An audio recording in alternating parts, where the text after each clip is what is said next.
flashbang.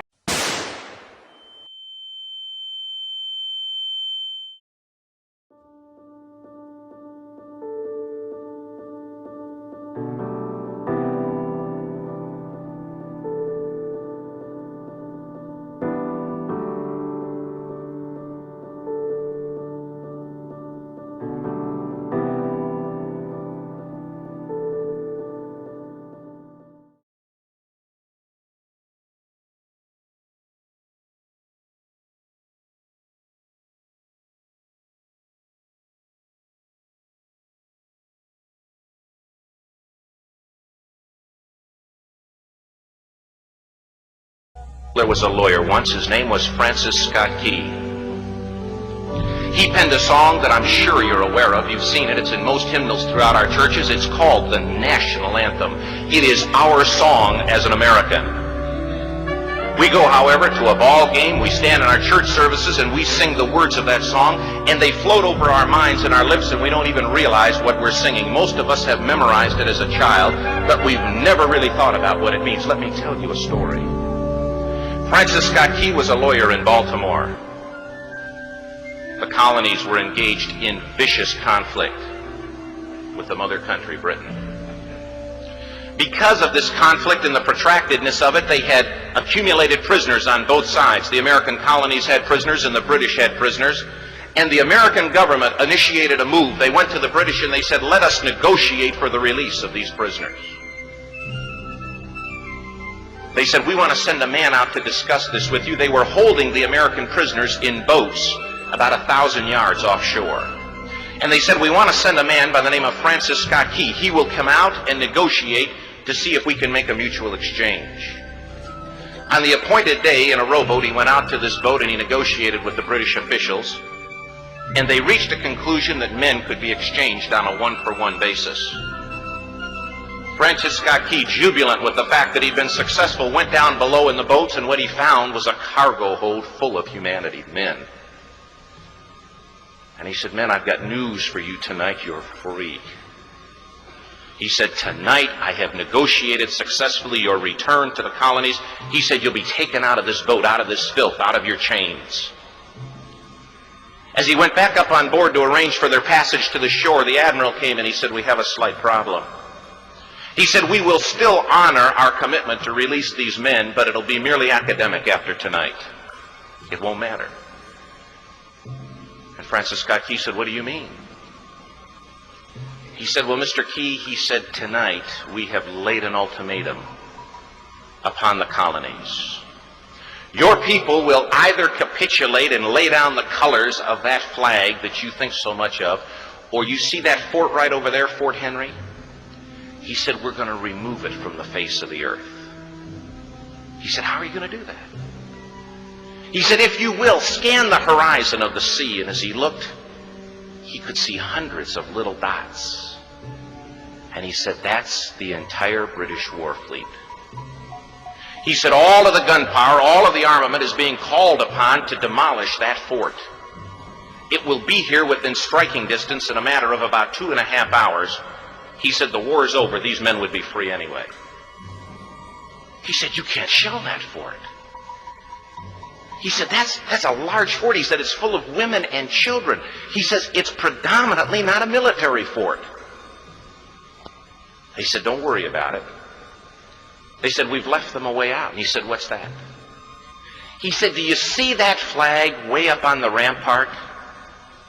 He said, we have told them that if they will lower that flag, the shelling will stop immediately. And we'll know that they've surrendered, and you'll now be under British rule. Francis Scott Key went down below and told the men what was about to happen. And they said, how many ships? He said, hundreds. The ships got closer. Francis Scott Key went back up on top and he said, men, I'll shout down to you what's going on as we watch. As twilight began to fall, and as the haze hung over the ocean as it does at sunset, suddenly the British war fleet unleashed. He says the sound was deafening. There were so many guns that there were no reliefs. He said it was absolutely impossible to talk or hear. He said suddenly the sky, although dark, was suddenly lit. And he says from down below, all he could hear the men, the prisoners, saying was, "Tell us where the flag is. What have they done with the flag? Is the flag still flying over the rampart? Tell us." 1 hour, 2 hours, 3 hours into the shelling, every time the bomb would explode and it would be close to the flag, they could see the flag in the illuminated red glare of that bomb, and Francis Scott Key would report down to the men below, "It's still up. It's not down." The admiral came and he said, "Your people are insane." He said, "What's the matter with them?" He said, "Don't they understand this is an impossible situation?" Francis Scott Key said he remembered what George Washington had said. He said, "The thing that sets the American Christian apart from all other people in the world is he will die on his feet before he'll live on his knees." The admiral said, "We have now instructed all of the guns to focus on the rampart to take that flag down." He said, "We don't understand something. Our reconnaissance tells us that that flag has been hit directly again and again and again, and yet it's still flying. We don't understand that." But he said, "Now we're about to bring every gun for the next 3 hours to bear on that point." Francis Scott Key said the barrage was unmerciful. All that he could hear was the men down below praying.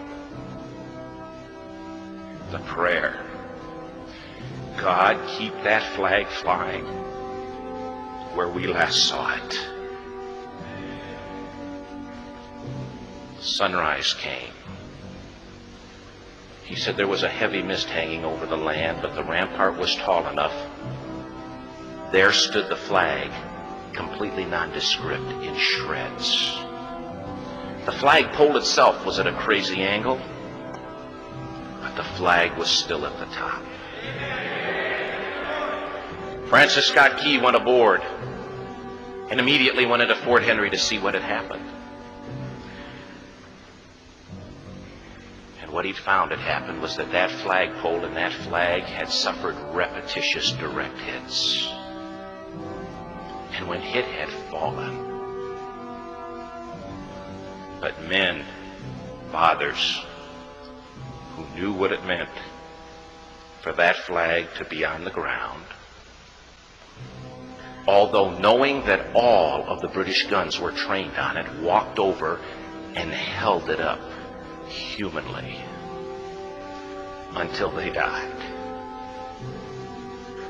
Their bodies were removed and others took their place.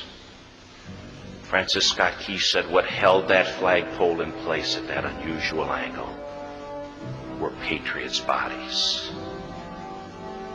He penned the song, "Oh, say can you see by the dawn's early light what so proudly we hailed at the twilight's last gleaming? Or the rocket's red glare, the bombs bursting in air, gave proof through the night that the flag was still there. Oh, say, does that Star Spangled Banner yet wave o'er the land of the free and the home of the brave?" The debt was demanded. The price, it was paid.